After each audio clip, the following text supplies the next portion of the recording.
지금 세계는 중국 중부 후베이성 우한에서 집단 발병한 바이러스 폐렴 때문에 고통을 당하고 있습니다. 코로나 바이러스로 판정이 되어 나라들마다 자국민들을 철수를 시키고 어떻게 하든지 간에 치료를 하려고 하는 애쓰는 모습이 보이는 것을 봅니다.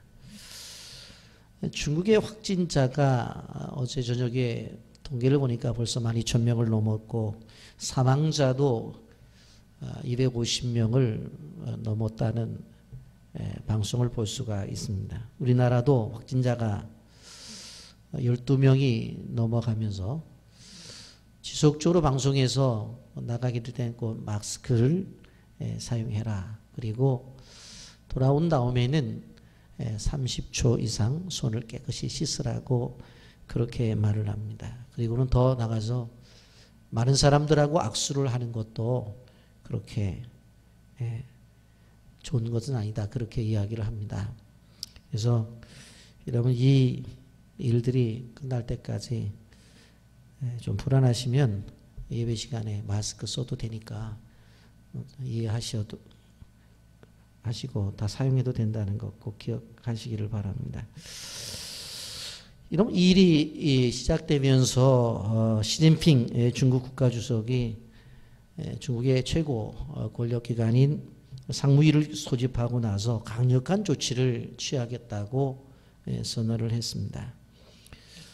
이런 와중 속에서 중국 정부가 의도적으로 숨겼다고 하는 그러한 것들이 나타나자 많은 나라들로부터 지탄을 받고 있습니다. 마기창 중국 공산당 시의원 서기가 이번 사태에 대해서 양심의 가책을 느낀다라고 이야기하면서 정말 부끄럽다, 자책하는 중이라고 조금 일찍 통제를 위해서 조처를 취했더라면 여기까지 오지는 않았을 것이다 라고 그렇게 이야기하면서 후회가 된다 그렇게 말을 함으로 인해서 더 지탄을 받고 있는 것을 보게 됩니다. 어제 저녁에 몽골 지부에 우리 GMS 선교사 지부장인 선교사님이 연락이 왔습니다. 몽골 지부에 지금 현재 예배를 드리는 모든 예배를 3월까지 드릴 수가 없다. 그리고 더 연장이 될 수가 있다. 만약 그것이 그대로 진행이 되어질 경우에는 경찰에 구속이 된다. 그렇게 통지를 받았다는 거예요. 근데 한국 선교사들 밑에서 예배 훈련을 받은 현지인들은 그게 뭐 그 중요하냐. 우리는 예배 드리겠다. 그렇게 오히려 현지인들 가운데서 그렇게 예배를 드리겠다는 현지인들이 있어서 많이 기도해 주시라고, 안 그러면 선교지마다 어려움을 당할 수 있다고 그런 얘기를 들었습니다. 여러분, 우리는 어떤 지도자가 그 나라에 세워지느냐에 따라서 그 시대 속에서 많은 일들을 해낼 수도 있고 또 이들이 또 무너질 수도 있다는 것을 우리는 알 수가 있습니다. 여러분, 4월 15일 날 국회의원 선거죠. 그런데 이제 어떤 정치 지도자가 이 나라에 세워지느냐에 따라서 우리나라가 앞으로 향후 어떻게 될지에 대해서 중요한 기로점에 있기 때문에 기도하면서 선교를 해야 되겠다고 생각을 합니다. 정말 하나님을 경외하고 하나님을 공경하는 백성들을 세워나가기 위해서는 어떤 지도자들이 되어져야 되느냐. 그것은 하나님께 쓰임받는 지도자가 되어져야 된다라고 하는 것입니다. 여러분, 하나님은 늘 사람을 통해서 일을 하셨던 것을 우리는 기억해야 됩니다. 이스라엘 백성들이 이제 애굽에서 고통 중에 있을 때 모세라고 하는 한 인물을 들어서 그 오랫동안 있었던 400년 이상 애굽에 종살이하던 그들을 이끌어내죠. 그리고 나서 여호수아라고 하는 인물을 통해서 약속의 땅 가나안으로 그 백성들을 인도하는 것들을 우리는 볼 수가 있습니다. 여러분, 이러한 지도자들이 없을 때에 그 공동체는 혼돈과 압제를 겪어야 되는데 그 대표적인 예가 바로 사사시대입니다. 여러분, 그러므로 우리나라를 진정 사랑한다고 한다면 바른 생각과 바른 가치관을 가지고 이 나라 백성들을 인도할 그러한 지도자들이 배출되어야 된다는 것을 우리가 기억해야 됩니다. 어제 저도 우리 찬양대 반주자인 박수진 선생님 어제 세종문화회관 소강당에서 체험볼에서 연주회가 있어서 갔는데 그 앞에서 또 집회를 하더라고요. 그러니까 광화문에 나가보면 보수와 진보가 분열되어서 지금도 싸우고 있는 것들을 우리는 보게 되어집니다. 같이 힘을 모아 하나가 되어야 될 그런 때에 오히려 국론이 분열이 되고 자기들의 생각이 다르다고 해서 상대방을 인정하지 않는 그러한 시대 속에서 우리는 무엇보다도 나라 민족을 위한 중보기도가 절실하다고 생각이 되어집니다. 여러분, 사사시대를 봐보면서 우리가 알 수 있는 것은 뭐예요? 탁월한 지도자가 없어서 힘들었다고 하는 것입니다. 그래서 그들이 수치와 압제를 당했던 것입니다. 여러분, 그런데 그러한 어떠한 사회 속에서 하나님이 들어 쓰신 인물들이 누구예요? 오른손을 못 쓰는 왼손잡이 에우스를 들어 쓰셨습니다. 그냥 소모는 막대기를 가지고 일을 하고 있는 삼가를 들어 쓰셨고, 여자도 할 수 있다고 하나님 보여주면서 드보라를, 그리고 이방 여인도 할 수 있다고 하는 야엘, 그리고 우리가 생각해보는 겁쟁이 기드온도 하나님이 들어 쓰셨다고 하는 것입니다. 그러나 우리는 기억해야 되는 것이 나의 어떤 형편과 환경보다 하나님의 손에 들려있으면 쓰실 수 있다라고 하는 것을 기억해야 됩니다. 옆 사람과 인사 나누십시오. 집사님도 하실 수 있습니다. 다른 분을 향해서도 집사님도 하실 수 있습니다. 영상 보고 말씀 계속하겠습니다. 최수종은 KBS 드라마 사랑이 꽃피는 나무로 데뷔하자마자 스타덤에 올랐습니다. 그는 이후 대조영, 장보고, 왕건 등의 사극에 출연하며 인기를 얻어 이후 일명 사극왕으로 불렸습니다. 최수종은 쉽게 스타가 된 것 같지만 어려운 시절이 있었습니다. 최수종은 어릴 때 외국에서 아버지가 사기를 당하고 사업 실패를 겪으면서 돌아가셨습니다. 어린 마음의 최수종은 그땐 정말 세상이 미웠고 부모님을 원망했다고 했습니다. 최수종은 한국으로 돌아와 노숙생활까지 하게 되었습니다. 어느 날 반포 고속터미널 벤치에서 잠을 자던 최수종에게 한 사람이 신문을 던졌습니다. 그는 자신보다 허름하고 마른 사람이었습니다. 최수종은 그를 보고 하나님께 이렇게 기도했습니다. 하나님, 저 사람이 어떤 사람이죠? 나보다 못한 사람인 것 같은데 지금은 아니지만 제가 돈을 벌게 되면 나보다 못한 사람들을 돕게 해주세요. 자고 일어난 다음 날부터 하나님을 찾고 기도하며 일을 하기 시작했습니다. 벽돌 나르기, 막노동 등 많은 일을 했습니다. 그 끝에 최수종은 자신의 사정을 이해해준 KBS 방송국 예능국 국장을 만나 배우 일을 시작하게 됩니다. 사랑이 꽃피는 나무라는 드라마로 데뷔하며 청춘 스타가 되었습니다. 최수종은 그때부터 가족들을 위해 정신없이 돈을 벌었습니다.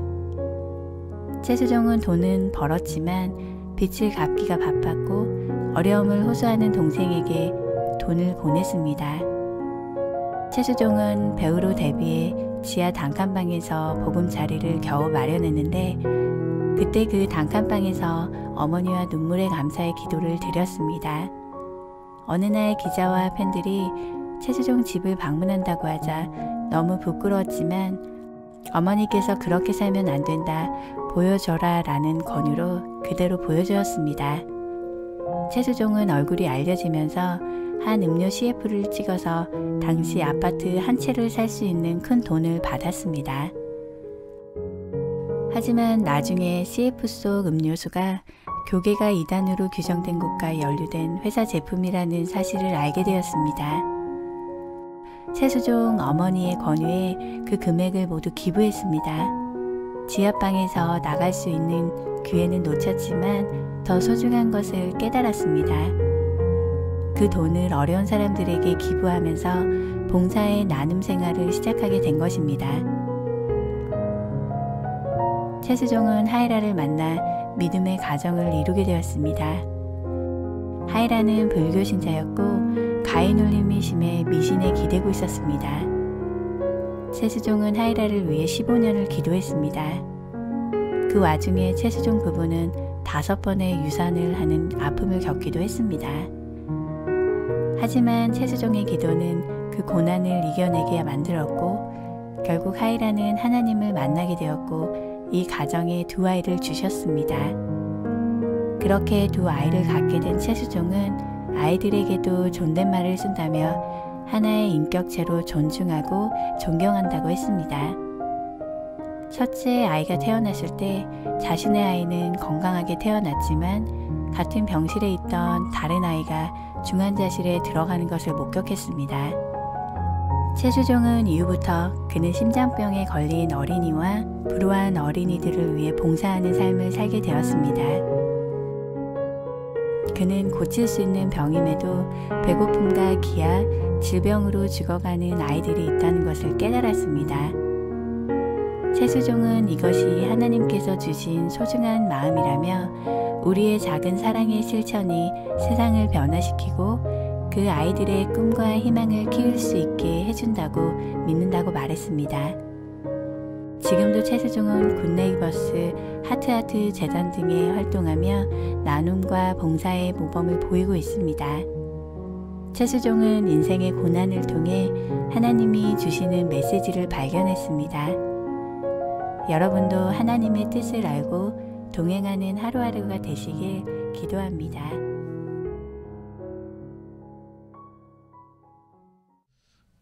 하나님은 온전한 사람만 쓰시는 것이 아니라 부족하고 연약한 사람을 만들어 쓰신다고 하는 내용들은 성경에 있는 것뿐만 아니라 우리가 우리의 삶 속에서도 계속 되어지는 것을 볼 수가 있습니다. 여러분, 사사 시대에 사사가 다시 세워졌다라고 하는 것은 바로 이스라엘 민족이 바로 또 여호와 앞에서 악을 행했다는 이야기와 동일한 이야기입니다. 여러분, 우리가 두보라를 세워서 그리고 바락의 도움을 입고 그리고 이방 여인 야엘과 함께 야빈과 시스라를 다 물리쳤던 것을 우리는 바라보게 되었습니다. 이렇게 하나님께서 그들에게 또 오랜 40년 동안의 평안을 우리가 누리게 되어지지만 그들이 죄를 지음으로 말미암아 또 고통 가운데 있게 되어집니다. 7년이 지나고 있는 그런 상황 속에서 우리는 기드온의 나타남의 배경을 우리는 보고 있습니다. 이스라엘 백성들은 미디안의 침략을 통해서 그들이 고통을 당하니까 산 위에 올라가서 웅덩이를 파고 그리고 성을 쌓고 또 굴을 파서 그 속에서 숨어 지냈습니다. 그래도 농사를 지어야 되기 때문에 때가 되어서 내려와서 농사를 짓게 되어지면 미디안 사람들이 추수가 때가 되어서 다 가지고 가는 거예요. 그들이 가지고 있었던 가축도 하나 없이 다 가지고 가는 겁니다. 여러분, 이러한 고통을 당하게 되어질 때에 그들이 왜 고통을 당했는지 알려주는 한 무명의 선지자가 나타납니다. 사사기 6장 8절부터 10절 말씀에 보면 너희들이 이렇게 고통을 당하는 이유가 다른 것이 아니다. 너희들이 애굽에서 무려 400여 년 동안을 고통을 당할 때에 하나님이 모세를 보내서 너희들을 이끌어내지 않았느냐. 그리고 광야 40년을 지날 때에 너희들에게 하나님이 먹고 마시게 모든 것들을 해결해 주지 않았느냐. 그리고 여수아라고 하는 인물을 세워서 약속의 땅으로 들어가게 만들지 않았느냐. 그런데 그 약속의 땅에 들어갈 때 한 가지 너희들이 해야 될 것이 있었다. 그것은 뭐냐면 그 지방에 들어가게 되어지면 그들이 섬기는 바알 우상과 아세라 상이 있다. 절대적으로 그것은 섬겨서는 안 된다. 그렇게 얘기를 하셨어요. 근데 들어가서 그들이 그걸 지키지를 않아요. 그래서 이스라엘 민족에게 고통이 온 거예요. 그거를 무명의 한 선지자가 이야기를 해줘요. 너희들이 이렇게 고통을 당하는 이유가 이래서 고통을 당하는 거다. 그러면서 이 문제를 해결하기 위해서 하나님이 세운 인물이 누굽니까? 기드온이라고 하는 인물입니다. 근데 기드온의 등장을 한번 우리가 생각해 보면 실질적으로 밀타작을 어디서 했다고 그랬어요? 바로 포도즙 틀 안에서 했다고 그랬어요. 여러분, 밀타작은 어떻게 해야 돼요? 예? 밀을 으깨 가지고 높은 곳에서나 또 산 위에서 그것을 이제 도리깨질을 한 것을 가지고 내리면 알곡은 아래로 떨어지고 겉껍질은 밖으로 바람에 나가서 날려가잖아요. 그럼 밑에 있는 걸 걷어 먹어야 되는 거예요. 그러니까 이게 농사로 생각해 보게 되어지면 이 밀타작이라고 하는 것이 사실 기드온이 하는 것은 말이 안 되는 거예요. 보이지 않는 곳, 그 좁은 공간에 들어가서 겨우 자기네들 식구 먹을 것이나 얼마 하지 않았나 그런 생각이 들었지. 여러분, 이러한 기드온에게 하나님이 나타나셔서 뭐라고 말씀하세요? 큰 용사여, 그렇게 말을 하죠. 큰 용사여, 내가 너와 함께 한다. 그러면서 미션을 준 게 뭐예요? 바로 너희 백성을 그 미디안의 손에서 이끌어내라라고 하는 거예요. 그러면서 내가 너를 도와줄 건데 한 사람을 치듯 그렇게 이 전쟁 속에서 가볍게 전쟁을 할 것이라고 그렇게 말씀을 하셨어요. 그러면서 내가 꼭 또 하나 해야 될 것이 뭐냐?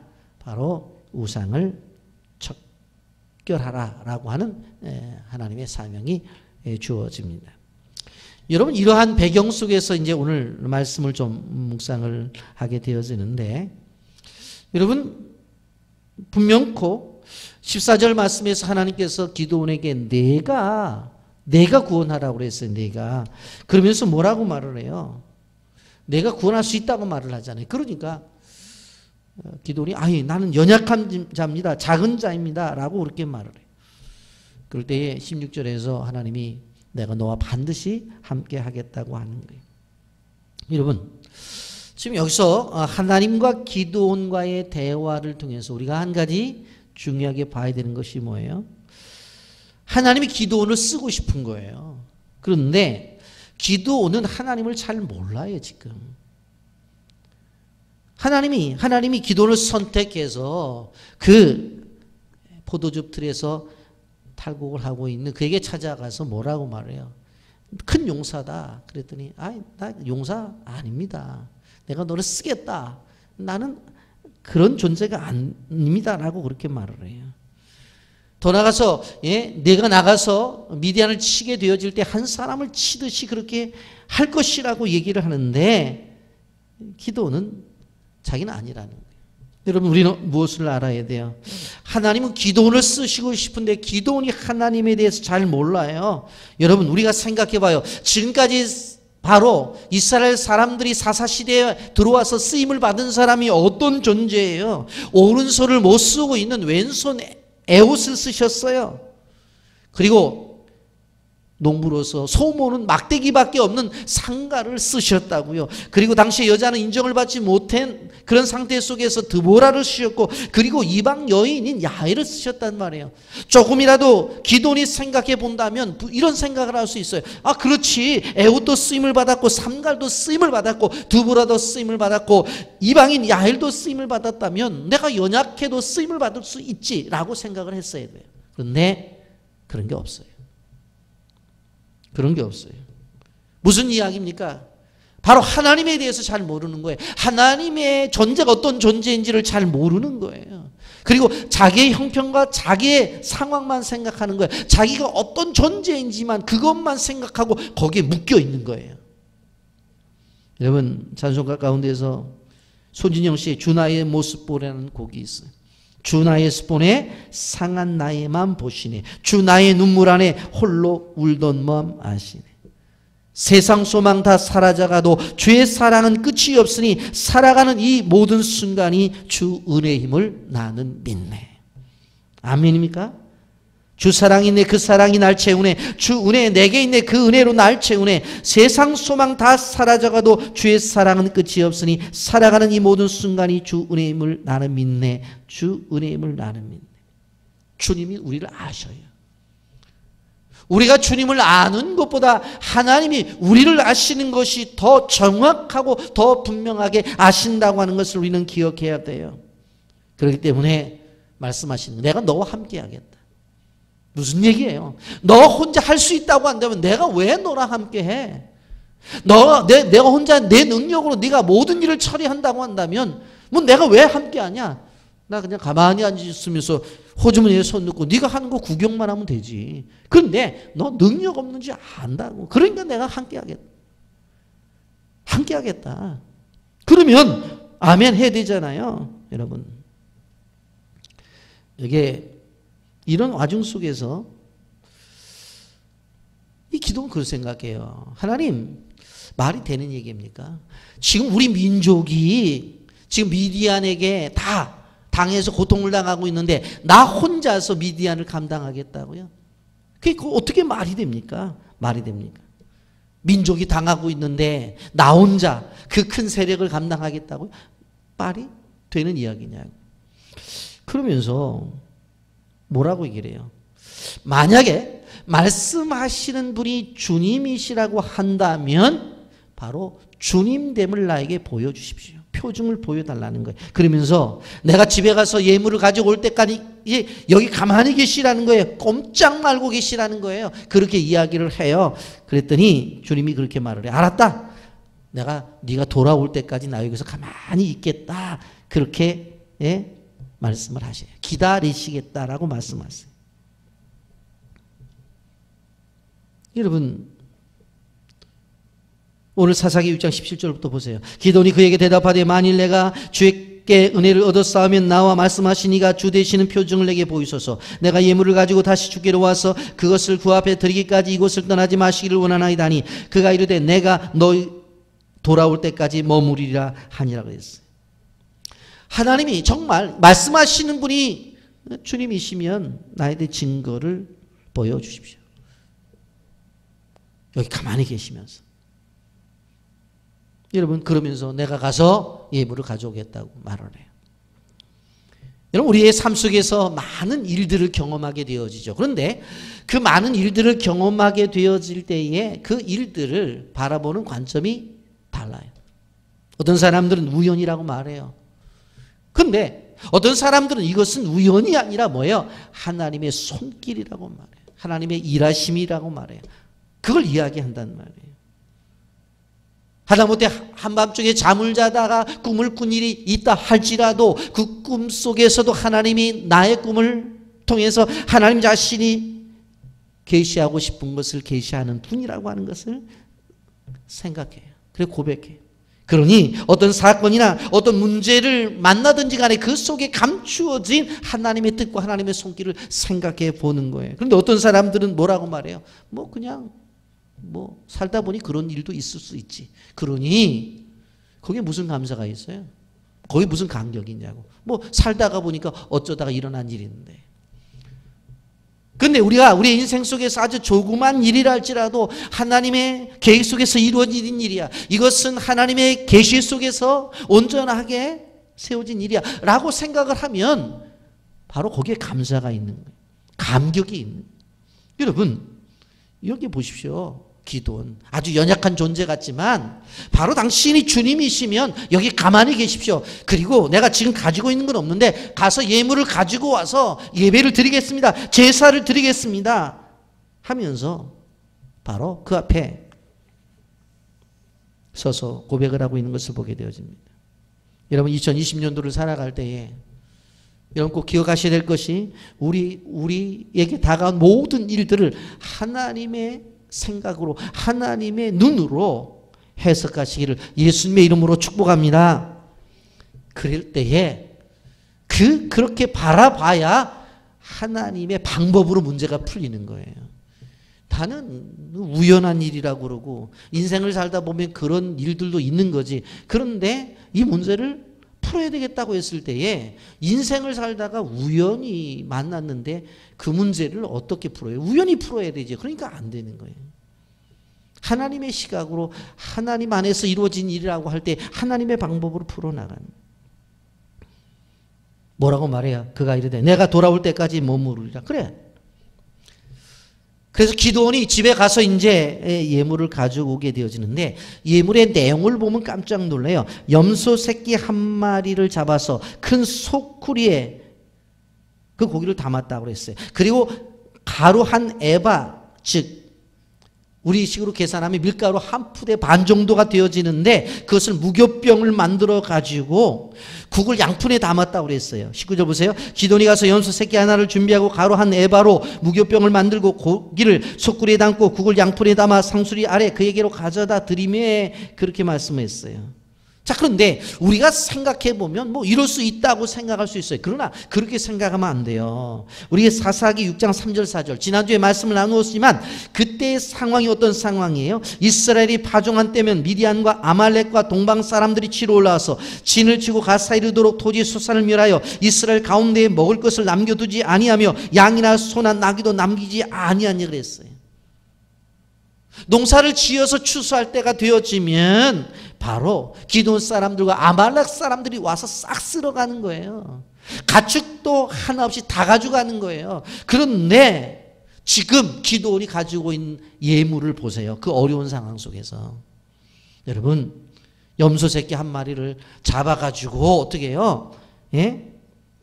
준비를 했어요. 고기를 소쿠리 큰 그릇에 담았어요. 그리고 가루 한 에바 무교병을 만들었는데 가루 한 에바가 정도 있다면 밀가루 한 포 반이라고 그랬어요. 여러분 밀가루 한 포 반으로 만들어서 무교병 떡을 만들어 보세요. 이게 작은 양이 아니에요. 밀가루 좀 해가지고 그냥 부친 게 몇 장 만들었다는 개념이 아니에요. 엄청나게 많은 양이에요. 예? 그것을 가지고 국은 어떻게 했어요? 국그릇에 조그만 것이 아니라 양푼에다가 담아가지고 가지고 온 거예요. 그리고 그것을 가지고 와서 하나님 앞에 드리는 거예요. 드리는 거예요. 하나님 앞에 표징을 보여달라고 말할 때에 기도원의 자세를 봐야 돼요. 우리는 큰 은혜를 사모하면서 하나님 앞에 우리가 하나님 앞에 있는 자세는 큰 은혜를 받을 만한 자세가 아니라니까요. 하나님이 나타나셔서 정말 나를 큰 용사로 만들어 주신다고 한다면 정말 큰 표징을 보여달라는 거예요. 그러기 위해서 뭐가 필요했던 거예요? 그는 자기가 가지고 있는 최선의 헌신을 하고 있어요. 지금 쉬운 게 아니에요. 여러분 그랬더니 어떤 일이 벌어져요? 가지고 왔더니 20절에 보면 어떤 말씀이 있어요? 큰 도루에다가 고기를 얹어라 그러시잖아요. 그리고 그 위에다 무교병을 다 얹으래. 그리고 그 위에다 국을 쏟아 부으래. 순종하잖아요. 그리고 여호와의 사자가 딱 나타나서 지팡이를 가지고 딱 가리켰더니 어떻게 되어져요? 불이 확 나가지고 그걸 다 태우잖아요. 재물들이 타서 연기가 되어서 하늘로 올라가 버리잖아요. 여러분 20절과 21절 보세요. 하나님의 사자가 그에게 이르되 고기와 무교병을 가져다가 이 바위 위에 놓고 국을 부으라 하니 기드온이 그대로 하니라. 여호와의 사자가 손에 잡은 지팡이 끝을 내밀어 고기와 무교병에 대니 불이 바위에서 나와 고기와 무교병을 살랐고 여호와의 사자는 떠나서 보이지 아니한지라. 여러분 순간적으로 우리가 성경을 자세히 보지 아니하면 어떤 생각이 들어요? 기드온이 뭘 해갖고 왔어요? 여기에 보면 염소 새끼 한 마리를 잡아가지고 큰 그릇에 가지고 오고 무교전병을 만들어 가지고 오고 국을 가지고 왔단 말이에요. 하나님 앞에 드리라고 했더니 다 드렸단 말이에요. 그리고 여호와의 사자가 지팡이가 가지고 나와서 그것을 딱 가리켰어요. 그러면 우리가 상식적으로 보면 지팡이에서 불이 나와서 태워져야 되잖아요. 그런데 본문은 뭐라고 말을 해요? 여기에 보면 불이 바위에서 나와 그래요. 지팡이에서 나온 게 아니에요. 불이 바위에서 나왔지. 바위에서. 도대체 이것이 의미하는 것이 도대체 뭐냐?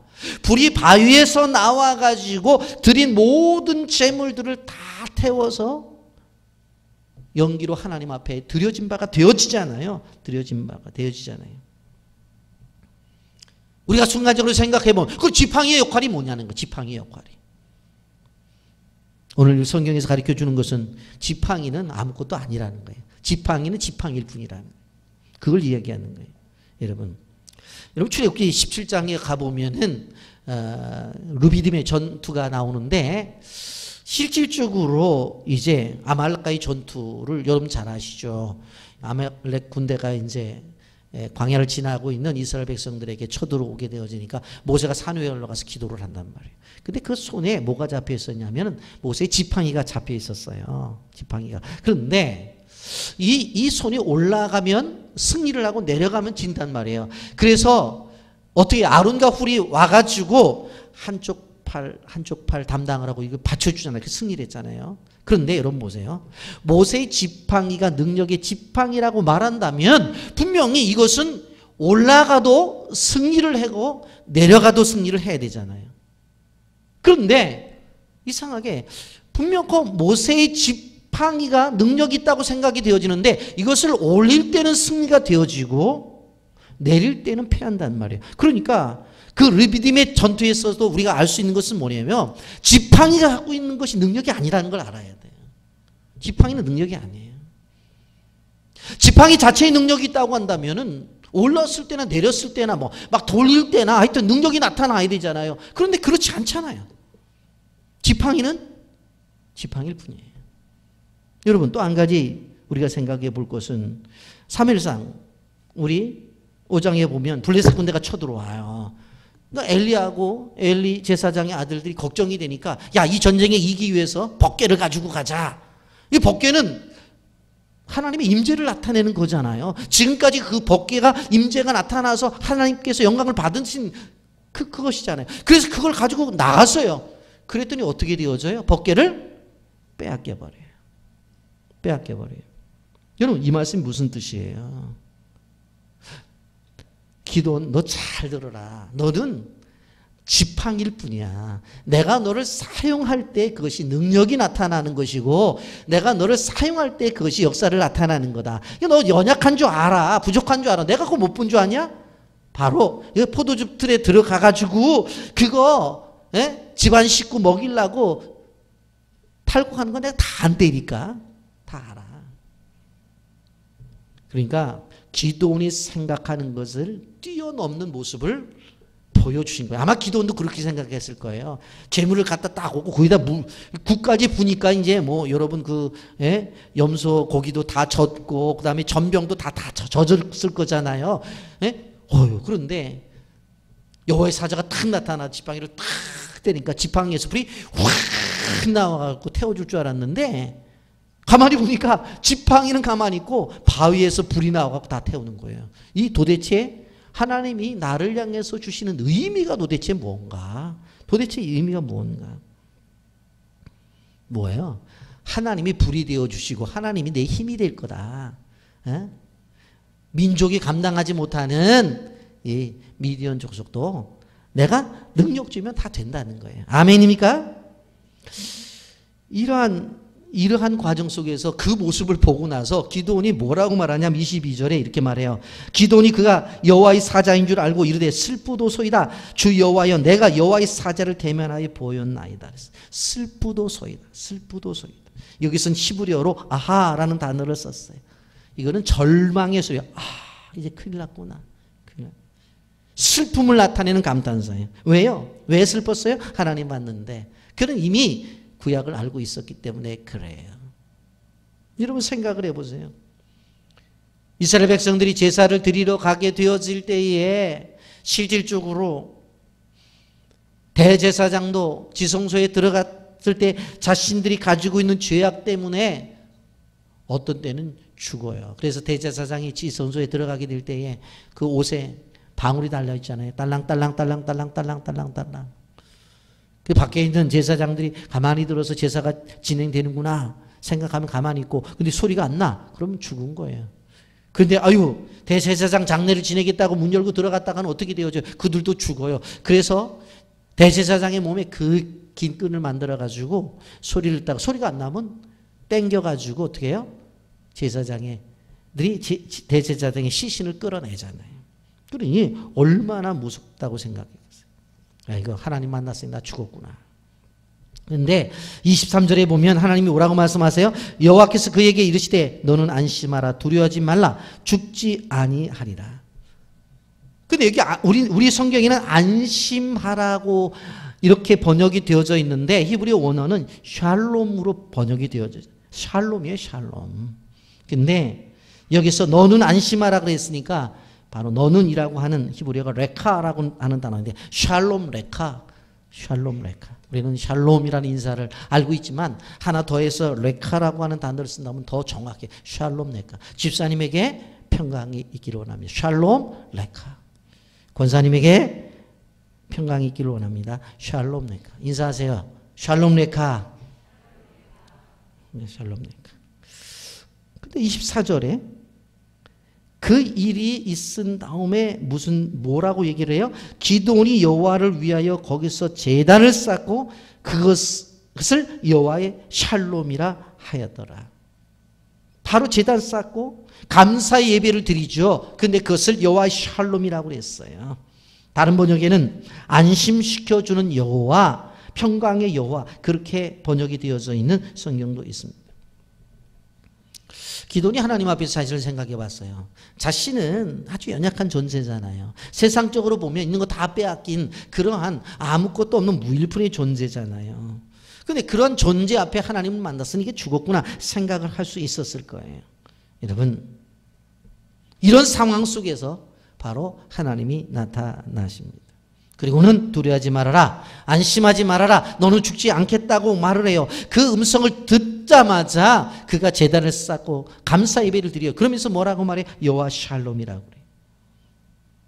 여러분, 여호와 샬롬이라고 하는 이 말은 바로 하나님에게 평강이 있다는 얘기예요. 자기에게는 평강이 없어요. 지금 다 뺏겼는데 무슨 평강이 있어요?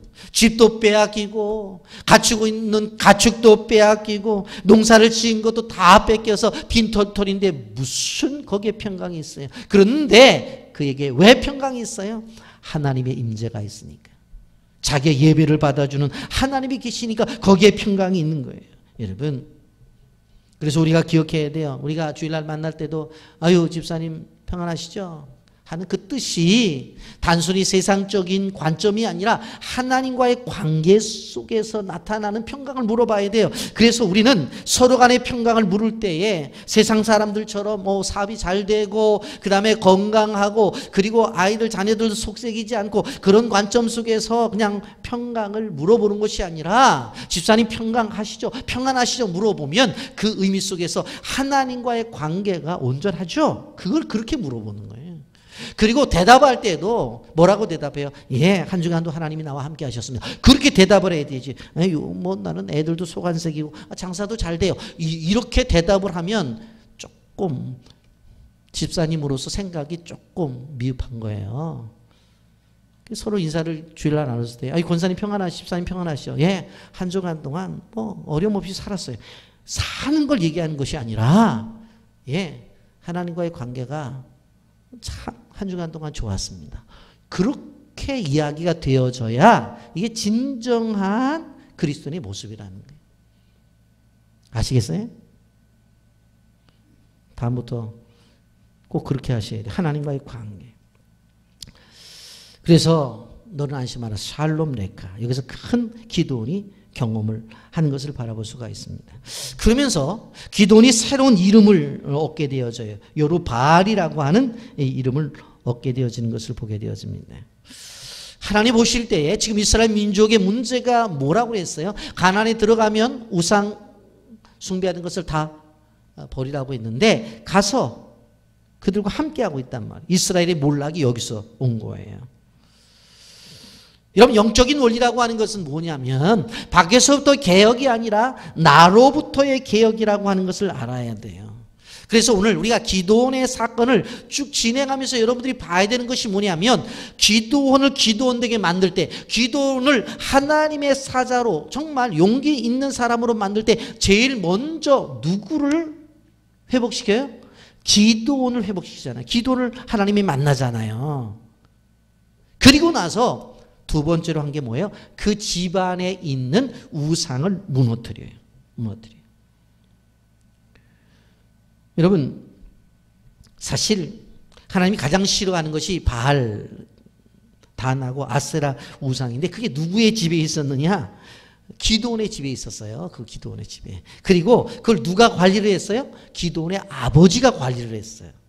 여러분, 사사기 6장 25절 보세요. 그날 밤에 여호와께서 기도원에게 이르시되 내 아버지에게 있는 수소 곧 7년 된 둘째 수소를 끌어오고 내 아버지에게는 바알의 제단을 헐어 그 곁에 아세라상을 찍고 그랬어요. 바알의 제단과 아세라상이 어디에 있었어요? 아버지가 관리를 하고 있었다고요. 근데 그거 가서 다 찍어버리라고 그래요. 그리고 아버지가 갖고 있는 7년 된 그 수소를 가지고 나오라는 거예요. 그걸 제물로 드리라고 하는 거예요. 여러분, 근데 이 이야기를 듣고 기드온이 가서 그 바알 신전을 무너뜨리고 아세라상을 찍어버리는데 혼자 간 게 아니에요. 27절에 보면 10명을 데리고 가요. 그런 걸 보면 이 신전이 작지는 않은 것 같아요. 이게 조그맣게 보이는 것 같지는 않아요. 엄청나게 컸을 것 같아요. 그래서 다 두드려 부셔요. 그럼 27절 보세요. 이에 기돈이 종 10사람을 데리고 여호와께서 그에게 말씀하신 대로 행하되 그의 아버지의 가문과 그의 성읍 사람들은 두려워했으므로 이를 감히 낮에 행하지 못하였고 밤에 행하니라. 이를 행하는데 기돈이 무섭긴 무서웠던 것 같아요. 이거 낮에 했다가 큰일 나지. 그래서 남들 다 잠잘 때. 그래서 여기 보면 분명히 말한 이를 감히 낮에 행하지 못하고 밤에 행했다고 그러잖아요. 그 뭐 원래 10명 데리고 가가지고 바알 신전 무너뜨리고 아세라상 찍어버려요. 그런데 그러면 어떻게 이렇게 과감하게 그 신전을 무너뜨릴 수가 있느냐라고 하는 거예요. 그는 바로 샬롬을 경험했기 때문에 가능한 거예요. 여러분, 기드온이 경험한 샬롬은 우리가 생각하는 단순한 평강이 아니라고 그랬잖아요. 그러한 정말 하나님 앞에 자기가 가지고 있는 모든 것들을 갖다가 바치게 되어질 때에 여호와의 사자가 나타나서 지팡이를 가리킬 때 이 바위에서 불이 나와서 모든 것을 태우는 그것들을 바라본 다음에 무엇이 생긴 거예요? 기드온의 담대함이 생긴 거예요. 야, 이거 해볼 만하네. 하나님이 역사하시는 거 분명하네. 나를 큰 용사로 만들어 주실 거 분명하네. 그렇다면 한번 해보지. 그리고 종들 10명 불러서 어디 가는 거예요? 가자. 가가고 다 때려 부셔. 그런 거예요. 여러분, 우리가 기억해야 될 것이 하나님의 일을 할 때 좀 더 과감하신 분들이 있어요. 왜 그런 줄 아세요? 큰 은혜를 경험한 사람들은 어떤 일이 있어도 해내요. 그런데 그게 없는 분들은요, 이게 될 수 있어? 이게 가능하지 않은데 그러고 주저앉아 있어요. 하나님의 일을 할 때 어떠한 일을 통해서 해낸 사람은 어떻게 해요? 뭐 이 정도야. 작년에 뭐 이거 해냈잖아. 올해 뭐 이 정도야. 뭐 하나님 도와주시면 아무것도 아니지. 왜 해서 자꾸 어떻게 되어져요? 그 사람의 믿음의 수준이 높아지는 거예요. 그러니까 기드온이 생각해 볼 때 뭐 자기가 재물 갖다 보셨을 때 여호와의 사자가 딱 가리키니까 불이 나가지고 싹 태워버렸는데 뭐 이거 한번 해보지 하고 담대하게 나가는 거예요. 그러니까 샬롬의 경험이 하나님과의 관계 속에서 이루어지는 이 샬롬의 경험이 무지하게 중요하다고 하는 거예요. 여러분, 우리는 통장에 돈이 좀 넉넉하면 그의 마음이 좀 편안하죠. 예? 아이들이 대학 진학이 잘 되면 이제는 뭐 학교 들어갔으니까 대학 잘 다니겠지. 평안해요. 사업이 잘 돼도 뭐 어려움이 없다고 해요. 평안하다고 그래요. 그런데 그리스도의 평안함은 그것을 뛰어넘어야 된다는 거예요. 그걸 뛰어넘어야 돼요. 샬롬이, 성경에서 말하는 샬롬이 무엇인지를 잘 알아야 돼. 제가 부교육자 때 사역을 할 때에 한 권사님 집에 신방을 가게 되어졌는데, 보통 신방 가게 되어지면 말씀을 이제 나누고 준비된 과일을 나누든지 식사를 나누잖아요. 근데 이제 가서 앉아 있는데 그 며느님이 이제 그 싱크대가 옆에 있어서 이렇게 과일을 씻어 주려고 그러는데 그렇게 얘기하는데 얘야 앉아있어 내가 할게 그러는 거예요. 근데 순간적으로 제가 무슨 생각이 들었냐면 아니 며느리가 하는 거 당연하잖아요. 그런데 시어머니가 왜 자기가 하겠다고 그러지? 그러면서 뭐 순간적으로 막 머리가 복잡해지는 거예요. 과일 하나도 못 씻는 며느리인가? 부터 시작을 해가지고 별 생각이 다 드는 거예요. 그런데 제가 이렇게 며느리를 쳐다보니까 오해가 있을 것 같아서 그렇게 말했는지 저한테 교사님 그러는 거예요. 뭐라고 말하니? 우리 며느리는 복덩어리입니다. 목사님 그러는 거예요. 그러면서 그 설명을 해요. 그 며느리가 시집을 오게 되어지는데 시집 올 때 자기 집은 아주 불신의 아주 우상단지를 섬기는 집안이었대요. 근데 며느리가 예수 믿는 며느리가 들어왔는데 집안에 하는 일마다 안 되더라는 거예요. 그래갖고 무당회가 가서 이제 점을 보니까 지금 집안에 예수 귀신이 들어왔기 때문에 그 예수 귀신을 내쫓지 않으면 집안은 계속 우환이 낀다고 그러더래요. 그럼 어떻게 하면 좋냐고 그랬더니 구술을 하라고 그러더래요. 그래서 이제 와가지고 이제 집안의 우환을 없애기 위해서 예수 귀신을 내쫓아야 되니까 굿하자. 그러고는 이제 굿을 하는데 이게 간단한 굿이 아니었더라는 거예요. 뭐 돈도 많이 내라고 그러지만 그냥 며느리를 방 한가운데 놔두고 옷을 다 벗기고 그냥 밤새워서 무당이 칼춤을 추고서 뭐 난리를 핀다는 거예요. 그런데 하룻밤으로 했는데도 그 며느리가 딱 가운데 서서 눈 하나 깜짝하지 않고 딱 그냥 밤을 새워 서 있더라는 거예요. 그래서 이 시어머니가 야 예수 귀신도 무섭긴 무섭구나 생각을 하고 버텼는데 하루 갖고 안 되니까 이제 그 다음 날도 또 이틀째 합시다. 그래갖고 또 며느리 가운데 세워놓고 뭐 그냥 칼춤을 추고 소리를 내고 뭐 징을 치고 난리를 폈죠. 그런데도 그 며느님 집사님이 밤을 새우데도 그 자리에 서서 화장실도 안 가고 까딱없이 서 있더라는 거예요. 그래 그 다음 날 무당이 아주 그냥 하루 밤새 그랬어요. 얼마나 힘들었겠어요. 파김치가 돼갖고 뭐라고 말을 했냐면은 내가 가지고 있는 귀신들을 다 불러다 대도 이 예수 귀신한테는 안 되니까 그냥 이 센 예수 귀신 믿으라고. 그래가지고는 그때부터 이분이 예수를 믿기 시작했어요. 무당 말을 듣고. 그 교회 나오기 시작부터 안 되던 일들이 다 잘 되더라는 거예요. 그러면서 그러니 우리 며느리가 얼마나 귀한 복덩어리냐고 그렇게 얘기를 하는 거예요. 여러분 우린 기억해야 돼요. 이 정도의 경험들이 있으면 뭐가 무서워요? 아마 그 며느님 집사님도 사실은 영적 전투에 들어갔을 때 아마 아가씨 때도 뭐 큰 영적인 경험이 있었을 거예요. 그러니까 뭐 여러분 생각해 보세요. 그냥 가운데 세워놓고 무당이 뺑뺑 돌아가면서 소리를 지르면서 칼춤 추고 있는데 거기 버티고 있는 게 쉬우냐. 우리는 꼭 기억해야 될 것이 내가 받은 은혜는 나로서 머무는 것이 아니라 이것은 어떻게 해요? 나를 통로로 해서 흘러 가야 되는 거예요. 기도원에서 그걸 배워야 되는 거예요. 기도원 하나가 큰 용사가 뭐냐는 거예요. 가족 안에 있는 모든 우상들이 무너져요. 그리고 더 나가서 민족을 살리는 데까지 흘러서 가는 거예요. 그러기 위해서 제일 먼저 기도원부터 변화가 되어지고 그 가정이 변화되어지고 주변이 변화가 되어지는 거예요. 우리도 알아야 돼요. 우리가 정말로 큰 하나님의 사람이 되기 위해서 내가 하나님 앞에 온전한 사람이 되지 않고는 안 돼요. 나부터 먼저 하나님 앞에 서야 돼요.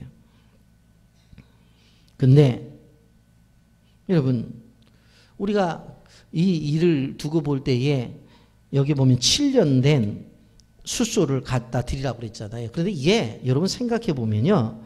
이 7년 된 숫소가 대단한 거예요. 지금 현재 기도원이 경험하고 있는 게 뭐냐면 실질적으로 미디안 사람들이 7년 전에 들어와서 고통을 주고 있거든요. 그러니까 지금 고통을 당한 지가 7년이 되었어요. 그러니까 이 7년 된 소라는 건 뭐냐면 아마 7년 전에 뭐 새끼를 한 마리 낳았든지 어디서 하나 사왔든지 간에 그것을 몰래 키웠다고 볼 수가 있어요. 왜? 걸리면 다 가져갔는데. 근데 그렇게 아끼고 그렇게 간직하고 소리도 나면 안 된다고 생각했던 그런 것을 어떻게 해요? 하나님이 가져오라는 거예요. 아버지 허락도 없이 가져오잖아요. 아버지 허락도 없이 가지고 와요. 저는 가끔 그런 것들을 보면서 하나님 앞에 그런 분들을 위해서 기도를 하는데 청년들 가운데 헌금을 내요. 근데 금액이 커요. 그런데 그냥 목사님만 알고 재정에 넘기고 이름은 주보에 안 냈으면 좋겠대. 왜? 그러면 우리 엄마 알면 난리 나요. 그래서 왜 난리 나? 시집가라고 모아둔 돈인데 갖다가 다 드리는 거예요. 여러분 그런 헌신이에요. 그런 헌신. 예? 여러분 가장 아끼는 것, 가장 귀한 것을 드리는 헌신인 거예요. 여러분 제가 월상 예배 때 얘기 들었지만은 하나님이 독자를 바쳐라 그렇게 얘기했더니 아브라함이 머리를 굴리기 시작한 거예요. 야, 나한테 독자가 둘 있지? 내가 볼 때는 아들이 둘이지만 하갈이 볼 때에 이스마엘도 독자고 사라가 보면 이삭이 독자잖아. 그러니까 누구를 바치지 하면서 이스마엘을 바칠까 이삭을 바칠까. 그런데 그의 마음속에는 100세에 난 이삭이 더 사랑스럽겠죠. 그래서 이스마엘을 바치려고 다 그렇게 생각하는데 하나님이 불러서 이삭 바치려니까 말이 많냐 그렇게 얘기했다는 것이 이제 그 유대인들이 가지고 있는 그 전설 속에 있어요. 사실은 여러분 가장 가치 있고 귀한 것을 바치는 7년 동안 감추어둔 그걸 바치는 그것을 갖다가 하나님 앞에 드리라고 하는 거예요. 여러분 우리는 기억해야 돼요. 하나님 없이 살았던 7년을 이제 회복하라는 이야기예요. 그런데 이런 일이 있은 다음에 어떤 일이 벌어집니까? 아버지도 알았어. 동네 사람도 알게 돼 있어. 30절에 보면 성읍 사람도 요아스에게 이르되 내 아들을 끌어내라. 그는 당연히 죽을지니 이는 바알의 제단을 파괴하고 그 곁에 아세라를 찍었습니다. 그러면서 요아스한테 뭐라고 말을 해요? 야, 네 아들이 됐으니까 네 아들 죽이겠다고 그렇게 말을 해요. 그런데 사실 갑자기 이러한 일이 벌어지게 되어질 때 그 아버지는 허락을 하질 않아요. 야, 만약에 바알을 찍어서 바알 신상을 무너뜨리고 아세라를 찍어버렸다면 그들이 살아있는 신이라고 한다면 자기 방어를 했을 것이 아니냐. 근데 왜 내 아들이 잘못됐다고 말하냐. 그렇게 얘기가 되어지는 것을 볼 수가 있어요. 여러분 그런데 여기서 보면 당연히 죽어야 되는 것은 누가 죽어야 돼요? 우상을 숭배하는 사람들이 죽어야 되잖아요. 그런데 누구를 죽이려고 그래요? 여기에 보면 바로 우상을 무너뜨린 사람을 죽이려고 그래요. 이것이 바로 타락이라고 하는 거예요. 여러분 타락이라고 하는 것이 뭐냐면 불의를 행하는 자들이 활보하고 있고 의를 행하는 자들이 고개를 숙이고 있는 그 사회를 우리는 타락이라고 보는 거예요. 다른 게 타락이 아니에요. 하나님 앞에 정직하게 살아가는 사람들은 힘이 들어하고 그리고 하나님을 저버리고 자기들 마음대로 살아가는 사람들이 잘 사는 세상, 그 세상을 어떻게 봐요? 타락된 세상으로 말하는. 그런데 보게 되어지면 오늘의 사회가 그렇다는 거예요. 죄 짓는 사람들은 마음대로 죄 짓고 자기들 마음대로 살아가고 하나님의 의를 이루려고 하는 사람들은 어디 공간 가운데 가서 어디 가서 차 한잔 마실 수도 없는 그러한 현실이 우리의 사회예요. 그래서 이것이 타락이라고 하는 거예요. 그러면서 그의 아버지가 이렇게 말해요. 만일 누구든지 내 아들 기드온을 해치는 자면 내일 아침에 너희들도 죽을 거야. 그렇게 이야기하는 것을 볼 수가 있습니다. 이것은 생각해보면 성령의 역사였어요. 이때부터 기드온의 이름이 달라져요. 뭐라고 달라져요? 여룻바알이라고 달라져요. 여룻바알, 바알과 맞서 싸운 사람.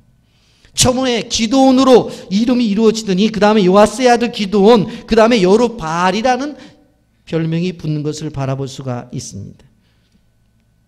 여러분 하나님께서 뭘 보여주시는 거예요? 연약한 존재지만 어떤 인물이 되는 것을 보여주는 거예요.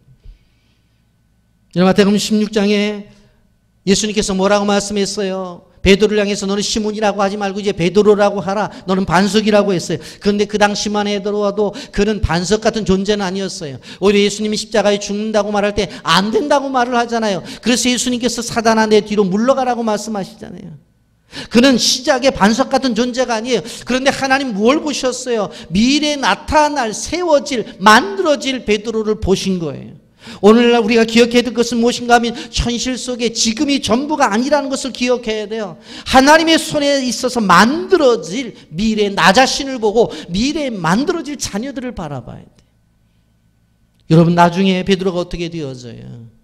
물론 중간에 예수님을 배신하는 일도 있고 고기를 잡으러 갔던 일도 있었어요. 그러나 사도행전에 가보면 한번 복음을 전할 때 3,000명이 돌아오고 한번 복음을 전하니까 5,000명이 돌아오고 나중에 숫자를 셀 수 없는 수만 명이 돌아오고 나중에는 예수님이 바로 십자가에 죽으셨는데 어떻게 내가 그렇게 죽을 수 있느냐고 자기는 거꾸로 십자가에 매달아 달라고 순교를 당하잖아요. 지금의 나가 전부가 아니에요. 지금의 우리 가정이 전부가 아니에요.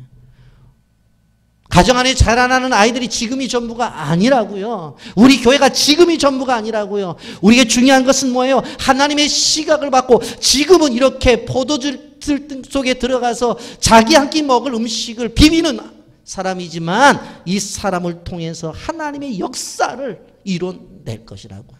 하나님의 의지가 있었어요. 그것을 우리는 봐야 되는 거예요. 여러분, 우리는 기억해야 돼요. 기도원을 통해서 다양한 영적인 체험하는 것들을 좀 봐야 돼요. 왜 하나님께서 그 12사도 가운데서 기도원에 대해서 길게 기록을 해놓으셨고 마지막에 사사를 가운데서 삼손이라는 인물을 통해서 왜 길게 이렇게 써놓으셨는지를 우리는 봐야 돼요. 왜? 하나님이 사람을 어떻게 만들어 가시는지 그거를 봐야 되는 거예요. 봐야 되는 거예요. 계속적인 영적인 체험은 사람을 더 강건하게 만들고 그들의 믿음을 더욱더 든든히 세워나가게 되어지는 거예요. 표정을 요구했더니 표정을 보여주셔서 더욱더 하나님의 사람으로 만들어 가잖아요. 그렇기 때문에 우리가 하나님과의 관계 속에서 기도할 것은 정말 사람들이 생각하지 못하는 그러한 것들을 하나님에게 요구할 필요가 있다고 하는 거예요.